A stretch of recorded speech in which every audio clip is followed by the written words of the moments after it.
자, 북한 리스크도 북한 리스크인데, 뭐 STX 그룹이 채권단에 이제 자금 지원을 요청한 이런 일도 있었고, 또 4.1 부동산 대책, 뭐 이렇게 많이 아까 김주영 기자도 얘기했지만, 네, 좀 기대를 했었는데, 좀 전반적으로 뭐 시장 분위기 때문인지 건설주들 그렇게 별로 힘을 내지 못하는 그런 모습입니다. 김주영 기자. 네. 자, 뭐 건설업계에 계신 분들 좀 많이 기대했던 것 같은데 일단 주가는 좀 별로죠. 어때요? 네, 그렇죠. 4.1 부동산 대책이 좀 약발이 건설주에는 적용되지 않는 모습입니다. 대책 발표 이후에 당일에만 0.14% 강보합을 보였고요. 2일부터 지금까지 계속 줄줄이 약세입니다. 네, 다음 날 3%, 0.3%, 2% 계속 내렸고요. 종목별로 보면 대림산업이 현재 84,000원대인데요. 네. 부동산 대책 발표 다음 날 3% 넘게 빠졌고 오늘만 해도 오전에 2% 넘게 빠졌네요. 현대건설과 현대산업 역시 다음 날 3% 넘게 빠졌고요. 대우건설은 4% 이상 내렸습니다. 네. 현대산업개발 같은 경우에는 오늘 오전에는 3.6% 가까이 하락세를 보였습니다. 이렇게 건설업종이 위축되다 보니 증시에서도 걱정거리입니다. 건설이 산업에서 차지하는 비중이 워낙 크기 때문인데요. 한국은행이 집계한 자료를 보면 국내 총생산 GDP에서 건설 투자가 차지하는 비율은 무려 13%입니다. 예전에 20%에 육박했던 때와 비교하면 많이 축소됐지만 여전히 경제에 미치는 영향이 크다고 볼 수 있습니다. 네, 그렇습니다. 지금 뭐 북한이 뭐 장거리 미사일 쏘냐 마냐 이렇게 하고 있는데 방금 들어온 그 속보죠. 보니까 그 겨울 송혜교 이젠 시선 보며 연기하는 게 어색하다 이렇게도 인터뷰를 했네요. 그러니까 송혜교 씨라든가 그 주변 분들은 이제 미사일 이런 거 별로 신경 안 쓰는 것 같아요. 예. 그 겨울 좀 자주 보셨나요? 가끔 봤습니다. 송혜교 씨가 뭐 이쁘다 이런 얘기도 있고 연기도 잘한다 그러는데 눈 뜨고 이렇게 좀 이렇게 연기하시는데 제가 볼 때는 좀 어색하더라고요, 좀 이렇게. 자, 하여튼 이런 일도 있어요 지금. 그러니까 네. 시장은 뭔가 이 북한 문제, 저는 이제 좀 새 정부가 뭔가 전혀 이 대화를 할 생각이 없는 것으로 비춰지는 게 좀 중요한 문제가 아닌가 이런 생각이 들기도 하지만 어쨌든 간에 시장은 31포인트, 네, 1928까지 가고 있습니다. 네, 참 다양한 어떤 현상들, 모습들이 네, 참 동시에 존재하는 게 또 우리 세상 사는 게 아닌가 싶습니다. 자, 김 기자, 네. 4.1 부동산 대책, 종합대책, 뭐 상당히 좀 주목을 받았었는데 왜 이렇게 시장에서는 떨떠름한 반응을 보인 건가요? 네. 사실 지금 부동산 업계에서도 좀 의외라는 반응이에요. 사실 이번 대책이 모든 건설주에 좋게 반영될 것이다 이런 건 아니었거든요. 그런데 실망스러웠던 부분은 대림산업 그리고 현대산업개발 주가가 기대와 달리 많이 빠졌다는 겁니다. 건설사가 하는 여러 가지 사업들이 있지 않습니까? 네. 주택, 토목, 그리고 플랜트, 발전, 환경 여러 가지가 있는데 그중에서 현대산업 같은 경우에는 자체 주택 사업 비중이 올해 1분기 기준으로 62.5%에 달해요. 그렇기 때문에 실질적으로 수혜 대상이다 이런 예상이 많았었고요. 대림산업 같은 경우에는 주택 비중은 현대건설이나 아니면 대우건설처럼 50% 안팎으로 크게 차이는 없어요. 그런데 계열사 중에 3호나 고려개발이나 이런 데에 프로젝트 파이낸싱, 즉 PF 부실이 좀 털어냈기 때문에 이번에 좀 어느 정도 주가가 오르지 않을까 기대가 됐었던 게 사실입니다. 그렇군요. 그런데도 지금 두 종목의 주가가 오늘까지도 계속 떨어지고 있죠. 이에 대해서 시장에서는 부동산 대책에 대한 기대감이 이미 반영이 됐다라는 시각도 있고요. 네. 또 대책이 효과를 내려면 1년 이상 좀 장기적으로 기다려야 되지 않겠느냐 이런 주장도 제기되고 있습니다. 이번 대책으로 당장 거래가 늘 수는 있지만 그게 장기화 즉 지속적으로 이어질 것인지에 대해서 불확실성이 존재하고 또 실제 건설사의 실적 개선으로 이어질지도 좀 더 두고 봐야겠다는 입장입니다. 결국 시장에서는 돈이 되느냐 실질적으로 건설사의 수익성으로 연결되냐 이게 그러니까. 관심인데요. 네. 일례로 최근에 좀 주식에서 산업적인 측면이 있고 정책적인 측면이 있잖아요. 근데 주가에서 산업 측면을 민감하게 반응을 합니다. 예를 들어 삼성물산이 호주 로이일 광산 대형 프로젝트에서 한화로 6조 5천억 원 규모 수주했을 때는 바로 시장에서 반응을 했거든요. 그렇죠. 또 일부 애널리스트들은 목표 주가를 8만 5천 원까지 올리기도 했어요. 그런 점에서 보면 이번 부동산 대책에 대한 기대는 좀 없었다. 시장에서는 지나치게 좀 냉정하게 평가하는 것이 아니냐 이런 시각들도 존재합니다. 또 야. 이 밖에도 또 건설주가 지지부진한 흐름을 보이는 이유에 대해서는 그동안 좀 많이 떨어졌지 않습니까? 그렇죠. 그래서 대책 발표 이후에 차익 실현 매물이 많이 나왔다. 이렇게 보는 시각도 존재하더라고요. 그렇군요. 알겠습니다. 자, 뭐 나름대로 저 심리적인 안정을 줄 거다 이런 기대는 지금도 여전히 있는 것 같습니다. 그런데 좀 일부각에서는 어떤 그 금융 규제가 좀 많이 완화될 걸로 이렇게 좀 봤었는데 그게 좀 빠졌다 이런 얘기가 있어요. 그게 좀 어떤 얘기인지 그게 이제 다음 대책이나 정책 때 반영되는 건지 어떻게 좀 얘기가 되고 있나요? 예, 이번 대책에는 대부분 실수요자 중심의 그러니까. 대책들이 많이 나왔잖아요. 예. 9억 원 이하의 신축, 미분양, 또 기존 주택에 대해서 5년 동안 양도소득세를 면제해주고 그렇죠. 생애 최초로 주택을 구입하는 사람들에게 취득세를 감면해준다든지 이런 대책이 나왔는데 결과적으로 시장이 가장 기대했던 금융 규제가 빠졌습니다. DTI라고 하죠. 한 해 번 돈 중에서 대출 원금과 이자가 차지하는 비율 DTI와 대출을 받을 때 담보로 인정되는 비율인 LTV 완화가 빠졌습니다. 투자에 나서려고 해도 아무리 유인책이 좋아도 투자를 하려면 돈이 필요하잖아요.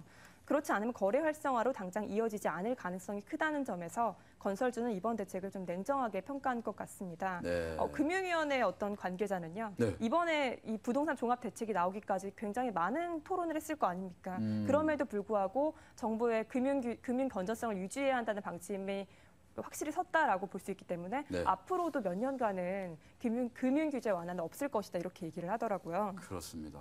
네, 실제 그렇게 되면서 은행권에서도 별다른 영향이 없어요. 실제 제가 고객인 것처럼 해서 창구에 가서 상담을 했었는데, 그래요? 네, 농협은행 여의도 지점에 갔다 왔는데 대책 발표 이후 지금까지 주택담보대출 문의는 하나도 없었다고 합니다.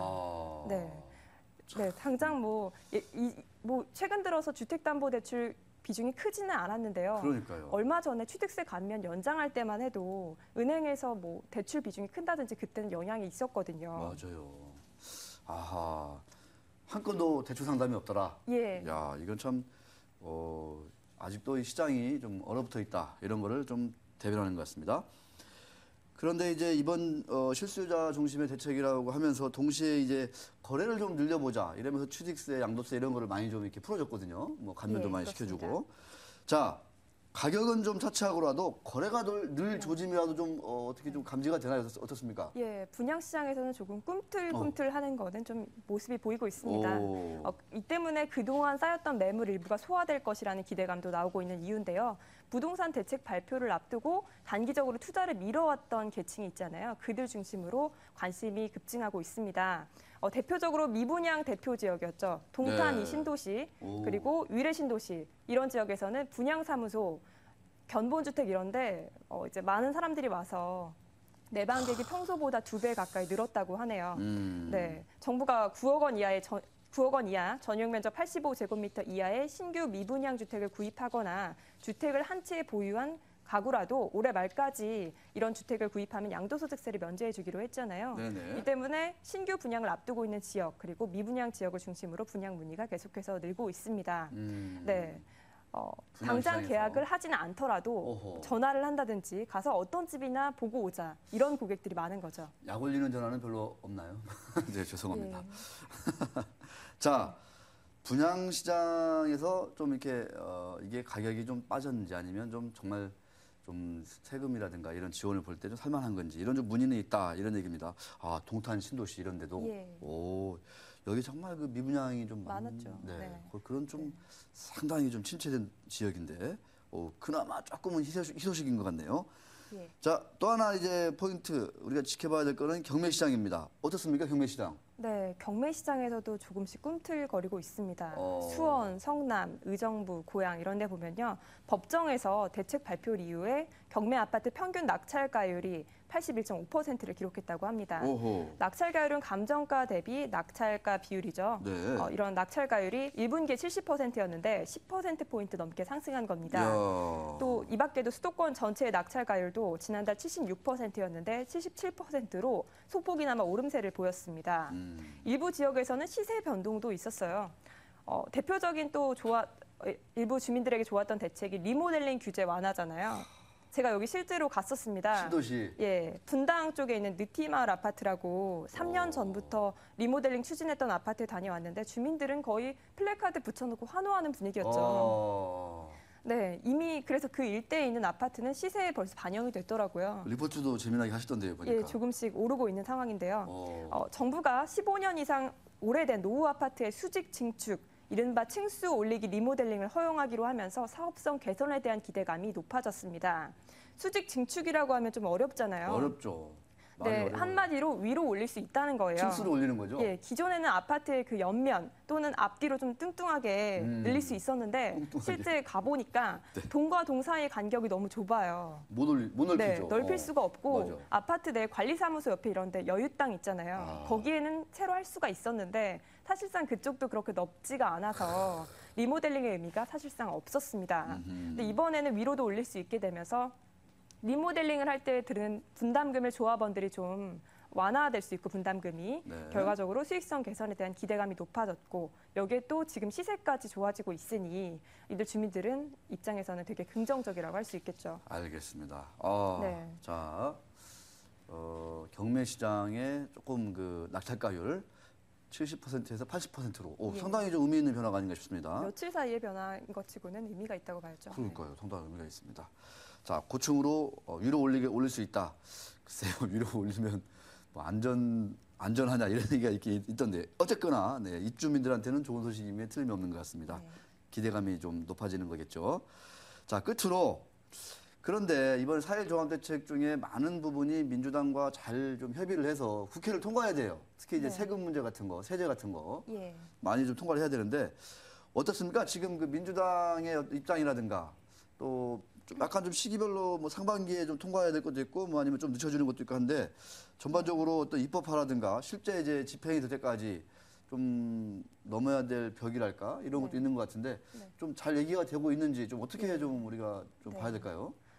지금 관심이 이제 4월 8일부터 시작되는 4월 임시국회에 쏠리고 있죠. 8일이죠. 네, 여야가 맞습니다. 아직까지는 입장차를 보이고 있습니다. 아. 유 반장님께서도 증권 금융업계 오래 계셨으니까 앞서 저희가 자본시장법이라든지 아. 좋았던 법안들이 국회에서 줄줄이 자초된 경험이 있잖아요. 많았죠. 이 때문에 투자자들도 지금 매우 걱정을 하고 있는 상황이어서 오. 선뜻 투자에 나서지 못하고 있어요. 일단 국회 통과까지는 기다려보자 좀 관망세를 보이고 있는데요.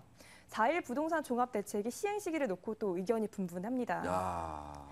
새누리당 측에서는 지금 일단 정부에서 발표를 했다는 거는 하겠다는 뜻이니까 국회 통과하기 전에 이 사이 지금 주택을 구입한 사람들도 양도세라든지 세제 혜택을 받아야 한다라고 주장을 하고 있는데요. 네. 민주통합당에서는 원칙대로 법 공포일 이유가 돼야 한다고 맞서고 있는 상황입니다. 네. 민주통합당이 반대하고 있어서 지금 계약에 나섰다가 낭패를 볼 수 있다 이렇게 우려하는 투자자들이 많아요. 그러니까 민주당이 저러니까 지지율을 못 얻는 거예요. 제가 볼 때. 네, 저러니까. 정치적인 발언은 정치적인 발언이 아니에요, 이게. 예, 왜냐면 지금 새 정부 지지율이 떨어지고 있잖아요. 근데 예. 그게 민주당으로 안 가거든요. 그렇죠. 왜냐면 사람들이 민주당을 딱 돌려보면 저렇게 사사건건 좀 이렇게 해줄 건 해줘야 되거든요. 예, 그렇게 보는데 네. 저렇게 법 통과되기 전에는 절대로 안 된다. 뭐 이렇게 얘기 나오면 집 살려고 하는 사람들, 집에 묶여 있는 사람들 얼마나 속으로 붕붕 끓겠습니까, 저거. 그죠? 또 어떤 부분은 또 반대를 위한 반대 이렇게 되는 경우도 없지 않아 있죠. 그러니까요. 그래서 저런 식으로 이 실생활에 대한 밀접한 정책에 있어서 제도에 있어서 법에 있어서 저렇게 정말 쌀쌀맞게 나오면 네. 참 그 재수 없다 이런 얘기 많이 듣습니다. 네.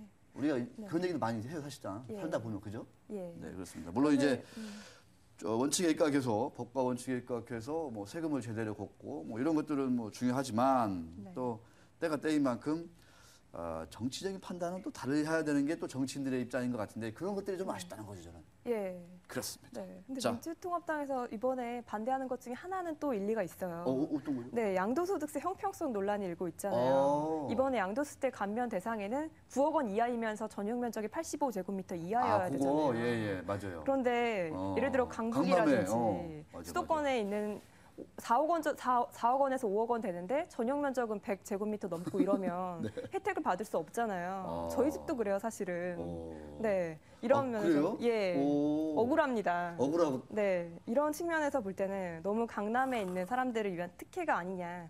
일부 조정이 필요할 것 같아요. 네.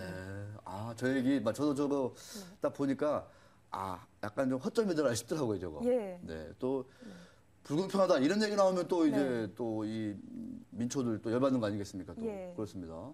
저런 것들은 좀 조정이 필요할 것 같네요, 그죠? 예, 너무 많이 바꾸면 누더기가 되겠지만 그렇죠. 이 정도의 정말 필요한 부분은 보완이 돼야 또 아. 네, 형평성이 맞겠죠. 알겠습니다. 오, 또 김주영 기자가 또 남의 얘기가 아니니까 또 이렇게 네. 확 와닿나 보죠? 예, 이 말씀을 꼭 드리고 싶었어요. 아, 네. 알겠습니다. 네. 새누리당이나 네. 어떤 정부 입장에서도 우리 김주영 기자의 어떤 이 현장에서 느끼는 이런 것들을 좀 많이 좀 반영을 해 주셨으면 하는 생각이 좀 저도 듭니다. 자, 저 이제 4.1 종합대책 나왔습니다. 제가 이제 개인적으로 궁금한 게 과연 그러면 현장에서 나가보면 이 부동산 중개소 이 사장님들 아니면 뭐 건설업 그 업계에 종사하시는 전문가분들 자, 그러면 올해도 좀 이 부동산 시장은 여전히 조금 좀 차갑다? 침체다? 별로 분위기가 달라지지 않는다? 이렇게 좀 얘기를 합니까? 아니면 어떻게 좀 조금씩 이제 좀 바뀌는 거 아니냐? 이런 식의 얘기가 많습니까? 어떻던가요? 네. 일단은 조금이나 이제까지 워낙 안 좋았기 때문에 조금 기대는 해보지만 크게 바뀌진 않을 것이라는 시각이 많더라고요. 네. 물론 다르게 보는 분들도 많겠지만 저는 주로 강남 쪽 공익중개사를 많이 다녔거든요. 아. 네, 강남 쪽은 대책 발표 이후에도 9억 원 이하 안 되는 은마 아파트라든지 그런 재건축 현장에도 실질적으로 변화가 별로 없다고 하더라고요. 오. 네.